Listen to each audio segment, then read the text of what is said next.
बिस्मिल्लाहिर्रहमानिर्रहीम।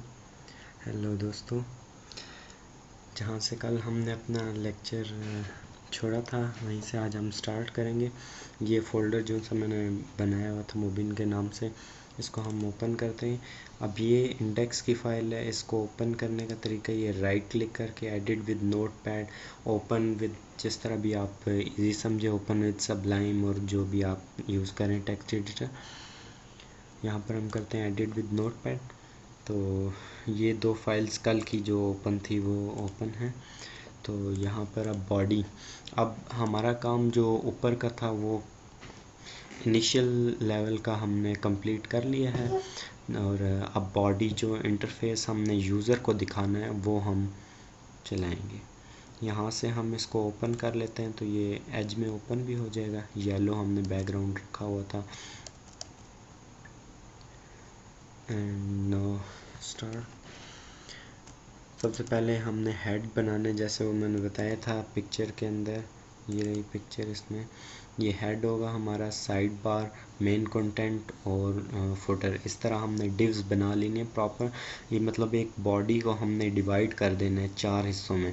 उसके लिए हम सबसे पहले जाएंगे यहाँ पर HTML5 के अंदर जो नया टैग यूज़ होता है हेडर का, वो है हेडर के नाम से हेडर का टैग डुप्लिकेट करके इसको क्लोज करना है।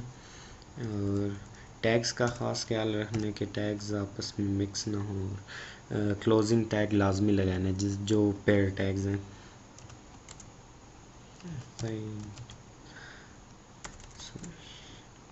अब जो से टैग्स बाय डिफ़ॉल्ट नहीं है उनके लिए डिव्स हम यूज़ करते हैं। डिव आईडी भी यूज़ कर सकते हैं और क्लासेस भी यूज़ करते हैं। Div ID equal to side bar,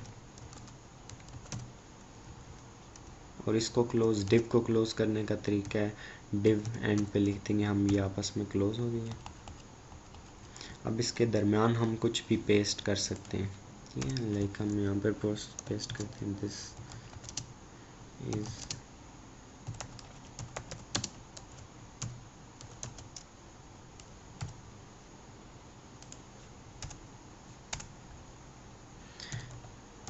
this is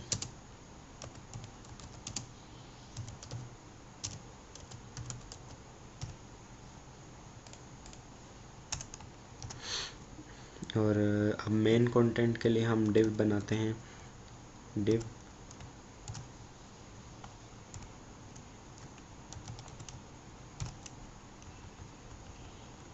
इसमें भी आईडी देते हैं, ID equal to main content, या आप मेन से जिस जो आईडी आपकी मर्ज़ी, आप जिस नाम से मर्ज़ी आईडी दें, बस आपको उसी नाम से इधर कॉल करना होगा CSS के अंदर, ओके।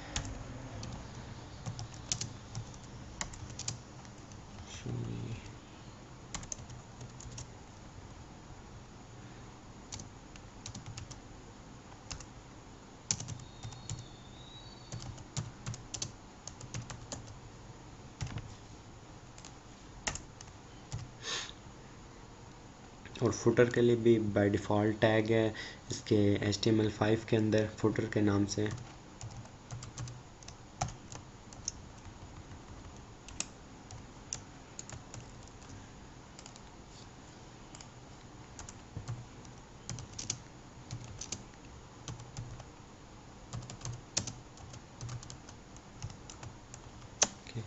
अब इसको जाकर हम पेज को रिफ़्रेश करते हैं, रिफ़्रेश। और ये यहाँ पर जैसा मैंने आपको लास्ट लेक्चर में बताया था कि जो हम कंटेंट क्रिएट करते हैं HTML के अंदर, HTML बताया था कि कंटेंट क्रिएटिंग के लिए होती है, वो सारा सीक्वेंस वाइज आ रहा है, ठीक है। अब इसको हमने ये बताना कि एक चीज़ यहाँ पर मिडल में आए, ये साइड में आए, ये सारी चीज़ें ये हम CSS के थ्रू, स्टाइलिंग के थ्रू हम इसे बताते हैं। तो हम वो भी स्टार्ट करते हैं। यहाँ पर हम कुछ भी ऐड कर सकते हैं, इसको हेडिंग कह सकते हैं, किसी और चीज़ को हम पैराग्राफ कह सकते हैं। हेडिंग के लिए हम यूज़ करते हैं H1 से लेकर H6 तक हमारे पास टैग्स होते हैं। सो इसको क्लोज करना है। और ये हेडिंग के लिए H2 इससे स्मॉलर साइज़ में होता है, H3 4 और H6 सबसे स्मॉल साइज़ में। इस तरह हम हेडिंग्स भी दे सकते हैं, कुछ भी कंटेंट वो लाइन में बिल्कुल आएगा। ओके, अब स्टार्ट करते हैं CSS में। CSS के अंदर सबसे पहले आप एक चीज़ जो हम यूज़ करते हैं मोस्टली, जो से प्रोफेशनल वेब डिज़ाइनर्स होते हैं, उस चीज़ का लाजमी ख्याल रखते हैं कि हर चीज़ के अपने by default margins and paddings होते हैं। तो मार्जिन और पैडिंग्स एक्चुअली वो जैसे जैसे आप करेंगे मैं आपको आगे बताऊंगा। शुरू में हम सिर्फ ये बताते हैं कि क्या हमने यहाँ पर करना चाह रहे हैं। आप यहाँ पर देख सकते हैं ये थोड़ा गैप आ रहा है इस जगह पर, ये इस कंटेंट और इसके अंदर मीन्स ये साथ चिपका हुआ नहीं है बिल्कुल स्क्रीन के, थोड़ा सा गैप है। इसी तरह ही हर चीज़ के आपस में मार्जिन्स पैडिंग बाय डिफ़ॉल्ट आते हैं, जिसकी वजह से हम प्रॉपर स्टाइलिंग अप्लाई नहीं कर सकते। उसको हम रिमूव करने के लिए एक हम स्टैटिक सेलेक्ट ऑल करके हर चीज़ का हम मार्जिन 0 पिक्सल्स एंड पैडिंग्स इसकी 0 पिक्सल्स हम कर देते हैं। और यहाँ पर भी देखना, ये रिफ़्रेश करने पर ये सब आपस में जुड़ गए और जो पैडिंग और मार्जिन इसके हेडिंग के थे H1 के, वो भी ख़त्म हो चुके हैं। ठीक है, और अब हम स्टार्ट करते हैं सिलेक्टर बनाना। सिलेक्टर यहाँ पर हम बनाते हैं सबसे पहले। सिलेक्टर किस तरह बनते हैं, हेडर है, हेडर का टैग है, हेडर को हम सिंपल इसी तरह ही वहाँ पर कॉल करेंगे। हेडर, इसको डुप्लीकेट, हेडर के अंदर सबसे पहले हेडिंग 1 है H1। नेक्स्ट था हमारे पास साइड बार आईडी है। एक चीज़ ये याद रख लें कि आईडी को हम जब भी कॉल करते हैं CSS के अंदर वो हैश के साथ करते हैं, और क्लास को जब हम कॉल करते हैं तो वो हम डॉट के साथ करते हैं। तो यहाँ पर अभी हमने अब कॉल करना है आईडी को, हैश यूज़ करेंगे, साइड बार हैश मेन, और अब फुटर का टैग है, फुटर हम सिंपली लिखेंगे। यहाँ पर आप देख सकते हैं ये आईडी थी मेन और यहाँ पर फुटर। इसके लिए परेशान नहीं होना, ये टैग्स आगे पीछे भी लिख सकते हैं तरतीब वाइज, इसको टैब से आप दे के लिखें ताकि आपको सिंपल पता लगे। जैसे ये H1 है, इसको यहाँ पर रखें तो ये पता लगता जाएगा कि हेडिंग, ये हेडर के अंदर एक हेडिंग का टैग है इस तरह। ओके, अब फुटर का टैग है सिंपल फुटर हम लिखेंगे, फुटर। अब हमने एक्चुअली स्टाइलिंग ये करनी है कि हमने यहाँ पर हेडर जिस तरह इमेज के अंदर बताया था, इमेज के अंदर हेडर को इतनी हमने मार्जिन पैडिंग्स देकर, इसको हाइट वेट देकर इस तरीके से हमने सब चीज़ों को सेट करना है। तो सबसे पहले तो हम यहाँ पर जाकर इस येलो कलर को ख़त्म कर देते हैं, ये वाइट ही हो जाए। ओके, हेडर में सबसे पहले आते हैं हम इसकी विड्थ सेट करते हैं इसकी 100%, हाइट इसकी हम लोग 150 पिक्सल्स रखते हैं।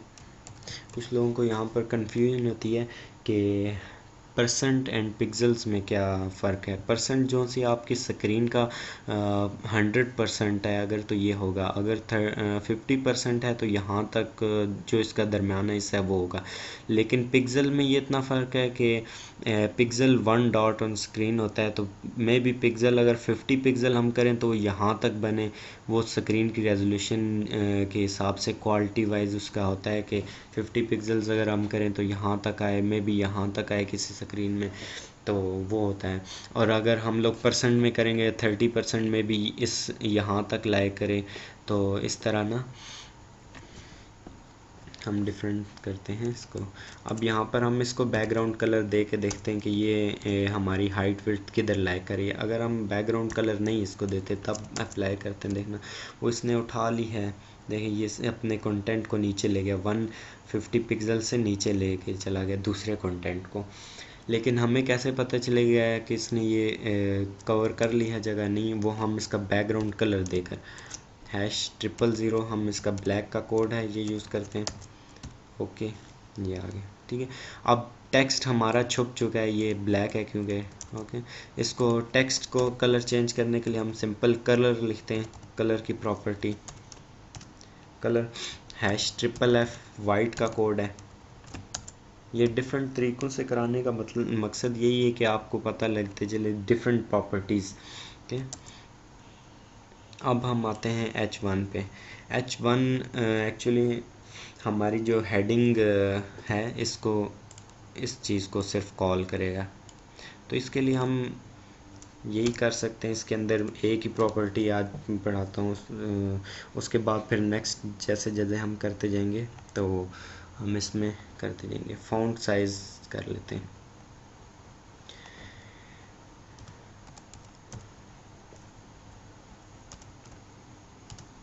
$50 पिक्सल्स। हम इसको अपनी मर्ज़ी से बढ़ा सकते हैं, वो देखें उसका हो गया। और साइड बार पे अब आते हैं। साइड बार को अब हम जैसे पिक्चर में देखा था, यहाँ तक होगी साइड बार। ये तकरीबन 15% बनता है स्क्रीन का, और ये सारा 85 राउंड। तो हम यहाँ पर इसको विड्थ देते हैं 15%। हाइट शुरू में आप फिक्स रखें ताकि आपको पता चले, जब आप थोड़ा प्रोफेशनली वर्क करना शुरू कर देंगे तो आपको खुद ये अंदाज़ा हो जाएगा कहाँ पर आपने हाइट इसकी ऑटो रखनी है, ताकि आप जितना कंटेंट डालते जाएं उसके हिसाब से हाइट ऑटोमेटिकली बढ़ना शुरू हो जाए, ठीक है। तो इसको हम बैकग्राउंड कलर देते हैं येलो। हम अभी कुछ भी दे रहे हैं सिर्फ देखने के लिए कि एक्चुअली काम कर रही है। अब साइड बार इसने ले लिया है, ये देखें 1000 पिक्सल्स की साइड बार, और ये सारा कंटेंट नीचे चला गया। एक्चुअली होता ये है कि जिस टाइम वेबसाइट के अंदर बना रहे हैं, अब ये सारा कंटेंट HTML के थ्रू ये सारा सीक्वेंस वाइज नीचे आता जा रहा है। अब ये भी हमने इसे बताना है कि ये कौन सी चीज़ इसके सामने आनी चाहिए और कौन सी इसके बैक पे किस तरह आनी चाहिए, वो सब हमने बताना है।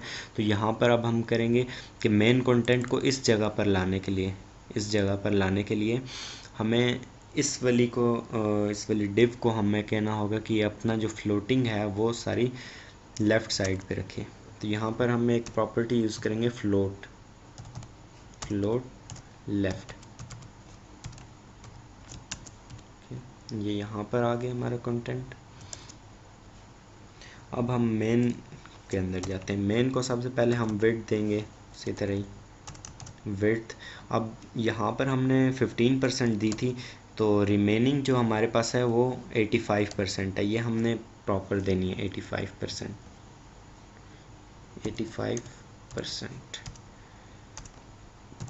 हाइट सेम देंगे जो साइड बार को दी थी, 1000 पिक्सल्स। बैकग्राउंड कलर पर्पल देखिए। अब ये देखें 85% हमने इसे दी है, लेकिन ये यहाँ से खाली आ रही है। एक्चुअली ये इसके नीचे चला गया, साइड बार के नीचे।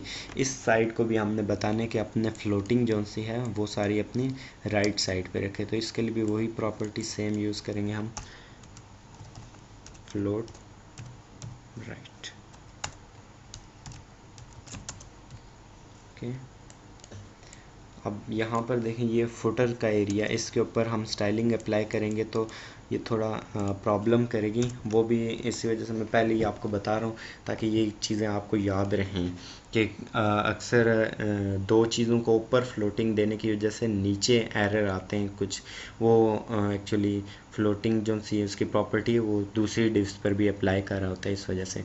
यहाँ पर हम इसको विड्थ देते हैं, विड्थ 100%। हाइट इसको हम 400 पिक्सल्स और जितनी दे सकते हैं वो आप पे डिपेंडिंग है। इसको भी हम बैकग्राउंड कलर ब्लैक ही देते हैं। इस पे स्टाइलिंग अप्लाई नहीं हुई है। एक्चुअली इसकी जो स्टाइलिंग है, कंटेंट तो इधर ही पड़ा है हमारे पास ये, लेकिन इसकी स्टाइलिंग इन दोनों के नीचे चली गई है। ब्लैक इन दोनों के नीचे चली गई, ठीक है। उसको हमने उससे बाहर निकालने के लिए हम यहाँ पर यूज़ करेंगे क्लियर बोथ। सबसे पहले में यूज़ कर लें वो अच्छा होगा, क्योंकि आपको पता है जब कोई भी कोड कंपाइल होता है वो लाइन वाइज होता है, तो सबसे पहले इसको क्लियर करेगा, क्लियर बोथ। इसकी जो सी दोनों प्रॉपर्टीज़ हैं उनको क्लियर कर देगा।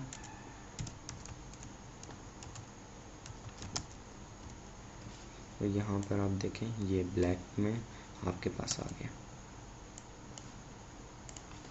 और इसको भी हम कलर की प्रॉपर्टी देकर कर लेते हैं, #FFF, ये आप देख सकते हैं ये आ गया। और कोई प्रॉपर्टी जो आप देना चाहें वो दे सकते हैं, ये टाइम टू टाइम मैं आपको बताता जाऊंगा।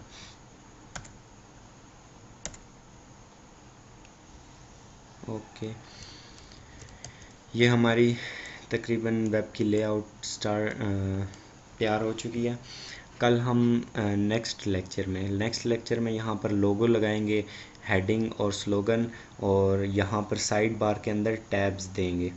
टैब्स कैसे देते हैं, हम साइड बार कैसे बनाते हैं, मेन कंटेंट के अंदर हम 3 डिव्स बनाएंगे, और वो टाइम टू टाइम लेक्चर्स में करते जाएंगे। और उम्मीद है आपको ये लेक्चर्स पसंद आया होगा। और इस लेक्चर को शेयर करें, लाइक करें, कमेंट करें, और फाइनली थैंक्स फॉर वॉचिंग।